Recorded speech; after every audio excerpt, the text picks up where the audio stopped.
Among some of the reasons for choosing a rotational chair bed is also the manual handling. And we've got Mike looking, actually I might say really relaxed while I'm doing all the standing and talking. He's in a lying position, and just for information on the Rotor Pro here, we've got this preset, so we've programmed this lying position. You might prefer it to be flat, or you might prefer more backrest, more leg or knee break on it as well. But for the purposes of this demonstration, Mike's in a comfy position there. Yes? Yes, very Very nice. I am trying not to snore, actually, Greg. As you can see, he's still got his green socks on. What you can do then, from a moving and handling perspective, if someone needs to be hoisted out of this bed, obviously we've got the handrails on the side. These can be easily removed, which takes literally a couple of seconds to do. But for the purpose of this at the moment, we'll just show you a moving and handling perspective. So Mike's in this lying position. In terms of actually getting out of bed, he's now going to take himself, you maybe saw a little bit earlier, he's now going to take himself out in a chair position. So the concept of relying on someone to hoist you out doesn't actually, it isn't actually needed now, because Mike is now able to take himself out of bed. While we're doing that, and Mike's going to rotate to 90 degrees into a chair position, the frame underneath the chassis of the bed has got 100mm clearance. That means that you can get most stand aids under the bed anyway. So if someone does need some assistance when they're in the chair position, which Mike is getting through to now, then you can still use a stand aid. When we program the bed, because this bed is reprogrammable, we can actually set the heights of this as well. So we can decide what it is. And obviously from a height perspective, Mike is, how tall, Mike? 174 centimetres. Okay, in old money? Yes. A fraction under 5'8".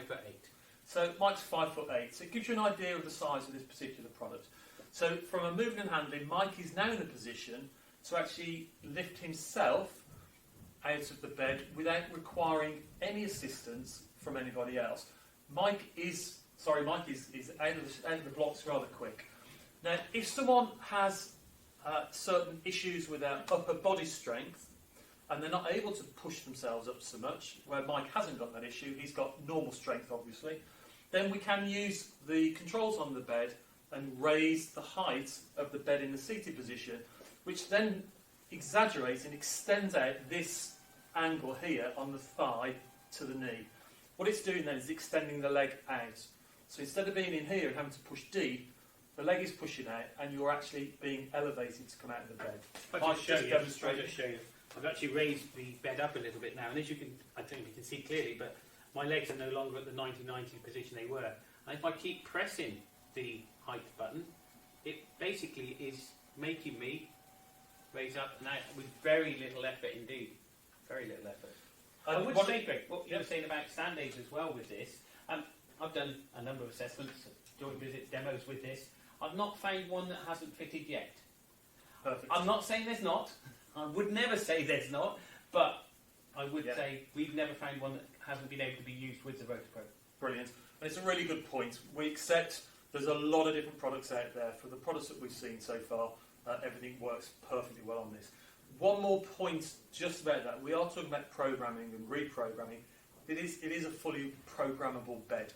That makes it suitable to seat Mike, for him to be comfortable, or I'm 6'2" in old money, so I can use this bed as well. And there are 4 different beds available. So there are bariatric and standard, and there are low bariatric and low versions. So for people who are slightly shorter, we've got beds which go lower to the floor, and for the standard, it's a higher bed. So in my circumstances, I would go for this product. On the basis that this can be programmed, we also have a simple in and out button from a moving and handling perspective, which means Mike is set the bed to suit him. So when he now wants to get back in, if you recall what he's just done, he moved the bed to raise it up to enable him to get out more easily. When he wants to go back in, the bed, and it's just been doing it, will automatically, by holding that button, go to its position ready for Mike to sit in it to go back into bed. So it's very intelligent, it's a great system, and it will go back to your preset. So if you imagine, effectively, some people in their cars have electric seats and they have memory positions. So what the bed's doing is that it's adjusting back to the sets, the presets that you've put in as memory positions. And it's taking Mike now back through 90 degrees into his position for the lying position, which he's going to enjoy. One more thing that's really important for each user, and just, excuse me Mike, we've got this motor here, this long grey arm that's coming through 45 degrees. That's the turning motor. So as you can see on this bed, Mike has turned out, from his left-hand side, he's turned out to talk to you and face you. Not everyone wants their bed to turn out to the left.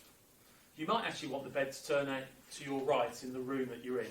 So with a little bit of work, and it's very little work, and generally it's something that we would do and set the bed up for the customer, because we'd have gone out and done a survey. Very simply, that motor gets put to the other side of the bed. That means that Mike would then be rotated. We're not going to demonstrate it now because it would require a couple of spanners, but Mike would then be rotated in the opposite direction. So the bed can go left out or right out. Yeah, no, I think that's covered that very well for you. Thank you ever so much.